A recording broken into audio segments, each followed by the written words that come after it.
Luar biasa. Islam itu bukan susah, sulit. Man bana masjidan, siapa yang bangun masjid, banallah mislahu baitan fil jannah. Siapa yang iso bangun masjid, maka Allah ganti dengan satu istana di dalam surga. Oh, Allah itu ternyata sulit sekali. Masa mau punya istana dalam surga mesti bangun masjid? Siapa yang bisa bangun masjid? Orang kaya. Kalau begitu yang masuk surga orang kaya saja.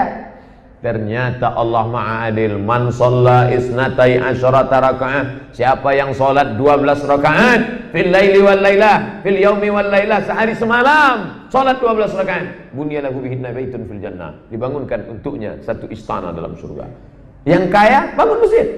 Yang membangun masjid Nurul Asri ini dengan tahfiz Qur'annya, dengan kajiannya, dengan makanannya, Masya Allah, makanan terpanjang tadilah di atas, lengkap semuanya. Ini apa nih? Lidah Pak Ustaz. Apa? Lidah. Ini apa nih? Ini gudeg Pak Ustaz. Hah? Peka itu, gudeg. Oh.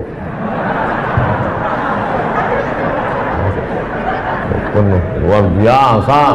Siapa itu? Orang-orang kaya. Orang kaya ini yang membangun ini. Lalu kami yang miskin susah iki piye Pak Ustaz? Orang iso mlebu nang surga. Gimana saya? Tenang. Kau cukup sholat 12 rakaat, kau pun juga bisa masuk surga. Orang kaya masuk surga, orang miskin pun masuk surga. Yang lebih mantap, sudahlah bangun masjid, sholat 12 rakaat, the best. Yang paling parah, bangun masjid nggak bisa, sholat nggak mau. Neraka jahanam tempat dia. Ustadz dulu di Jogja ceramah jangan keras-keras. Neraka jahanam, jangan, lembutlah. Neraka jahanam. Bapak Ibu yang dimuliakan Allah Subhanahu wa taala. Oleh sebab itu maka siapa bilang, Ustaz Somad, kami mau bangun masjid ora iso. Nek salat 12 rakaat ora iso. Ada cara yang lebih mudah lagi Pak Ustaz? Ada. Apa dia? Man ala salasa banatin, siapa yang punya 3 anak perempuan. Siji loro telu. Fa adabahunna, dididiknya anaknya dengan pendidikan agama. Wa ahsana ilaihinna, dia buat baik. Wa zawwajahunna, dinikahkannya dengan laki-laki yang baik. Wa ahsana ilaihinna, dia buat baik sampai mati. Falahul jannah, surgalah baginya. Bangun masjid enggak bisa. Salat 12 rakaat enggak bisa. Anak 3. Anak pun enggak bisa juga. Parah betul. Payah anak nih Pak Ustaz. Mau punya anak sekarang bayi tabung. Bayi tabung paling murah 100 juta di Singapura. Itu pun tabung-tabung second Pak Ustaz. Makanya banyak-banyak sodakoh, banyak-banyak doa sama Allah. Ruqyah juga penting. Ada sahabat kita nggak bisa hamil istrinya 7 tahun menikah, nggak bisa. Kenapa? Rupanya jin berada di dalam selalu menghalangi pertemuan sel ovum dengan sperma. Pas mau ketemu dipisah sama jin. Akhirnya dibacakan ayat kursi, dibacakan ayat Quran, dibacakan ruqyah, setannya kabur lari. Jadi ruqyah salah satu alternatif berdoa kepada Allah Subhanahu wa taala. Bahkan ruqyah ini bisa menyembuhkan orang gila. Zaman Nabi ada orang gila, dibacakan ruqyah Al-Fatihah dengan menahan air liur. Allahul Qayyum la ta'khudhuhu sinatun wa la nawm, lahu ma fis samawati wa ma fil ardi. Air kursi dibaca Al-Fatihah sampai air liurnya banyak. Setelah banyak diludah ke muka orang gila. Sehat. Tapi orang gila yang dulu tidak mencari ustaz. Ini orang gila ini aneh. Tapi saya tidak khawatir. Saya tidak khawatir. Di Jogja tidak akan ada yang menangkap ustaz. Lihatlah, wow gitu banyaknya harokah Islamiyah. Sepatunya besar-besar. Saking besarnya kaki ustaz pun terpijak. Enggak, bercanda. Bapak Ibu yang dimuliakan Allah Subhanahu wa taala, maka ruqyah ini penting, apalagi yang gadis-gadis, yang cantik-cantik, mana tahu mulutnya sombong, lalu ngejek-ngejek orang. Datang laki-laki yang iseng, "Hai cewek, godain kita dong."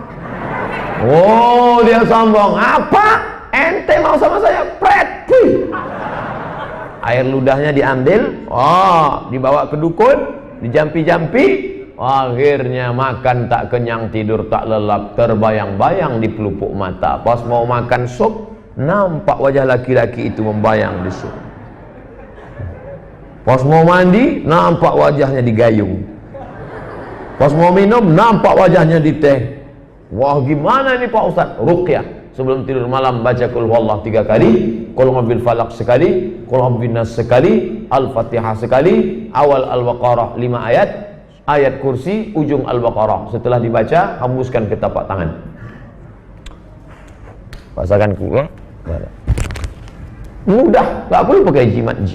Tak perlu pakai ini pakai jimat sampai 12. Di sini 3. Di sini 3. Jimat anak funky namanya.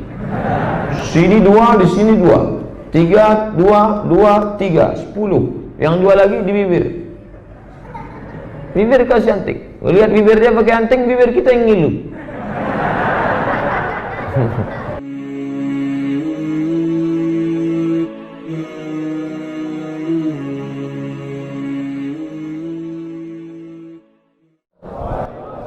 Minta 5 menit.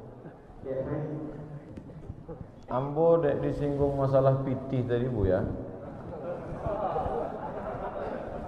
Calon-calon gubernur, bupati, wali kota se-Indonesia paling tinggi bisa mengasih honor 2,5 juta. Itu yang kalau lebih daripada itu dia bisa diperiksa BPK, Badan Pemeriksa Keuangan. 2,5 juta. Ambo tahun iko menyerahkan PT sampai ratus juta dari YouTube, ndak mau ambil.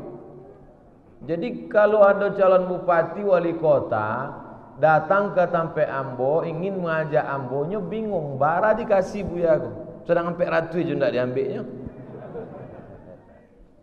Berinisial N magi Ambo CRV, Ambo pulangkan. Berinisial W magi Ambo Fortuner, Ambo pulangkan. Urangnya masih hidup gini. Baik Ambo kasih alamat, tapi jangan diminta itu. Iko Ambo sabikan supaya calon-calon bupati wali kota jangan pernah datang ke Pekanbaru kalau hanya untuk mengajak Ambo foto baleho. Ambo ndak level itu. Ambo kok level Ambo VVIP. Hah? Jadi syaratnya apa Bu ya? Kok Ambo tulis 2 balai. Pertama, pemimpin itu mengambil keputusan mesti musyawarah dengan alim ulama, nenek mama, cadia pandai, menjaga filosofi 3 tungku sajarangan.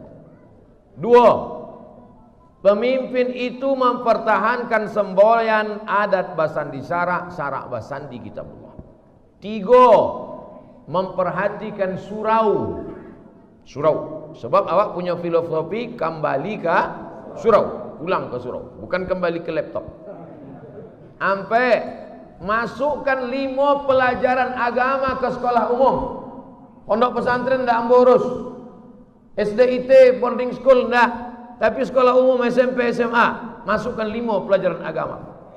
Quran hadis, fikih, akidah akhlak, bahasa Arab, sejarah Islam. Dari mana gurunya? Alumni UIN, IAIN. Dari mana gajinya? Basnas. Sebab Ambo tahu negara tidak ada PT, tidak ada APBD, APBN dan sanggup menggajinya. Maka awak bersama melalui Basnas. 6, 5, giatkan Basnas, support badan amil zakat, wakaf, infak, sedekah. 6, perhatikan kesejahteraan guru mengaji. Jangan cuma sibuk maghrib mengaji, pemencetan tombol. Tombol apa? Mana anak-anak ada baca Quran? 7, perhatikan penggali kubur. Banyak orang tak memperhatikan penggali kubur. Tak kan orang nak mati itu memperhatikan penggali kubur. 8, perhatikan petugas penyelenggara jenazah yang memandikan jenazah. 9, program kajian di kantor-kantor mesti bersilabus. Jangan mengaji Ustaz Iko selesai, mengaji itu selesai. Tak ada bangunan selesai. Entah di madindiangnya, entah di matiangnya, entah di mana atoknya. Oleh sebab itu mesti selesai. Mengaji akidah, sampai 10 tatap muka. Setahun selesai. Mengkaji fikih, sampai 10 tatap muka. Hilangkan khilafiyah. Supaya orang tak bercakap di masjid. 10, perhatikan anak muda. Buat pengajian khusus anak muda. Undang Ustaz Anan At-Taki, undang Ustaz dari Sulaiman, undang Ustaz fulan-fulan. Ini khusus anak muda. Kalau amboko khusus orang-orang tua. Sebalik. Ambo masuk mesti didampingi oleh senior-senior ambo. Ambo tidak mau ambo dianggap penyebar fitnah dan lain sebagainya. Dua balik, tagakkan amar ma'ruf nahi munkar. Jadi jangan pernah berpikir datang ke Pekanbaru membawa pitih 10 juta, 20 juta, kemudian Ustadz Somad Iko dibawa berdoa, ya Allah dukunglah calon pemimpin kami, pret. Itu bukan Abdul Somad. Share info kok supaya jangan orang ramai-ramai datang ke Pekanbaru.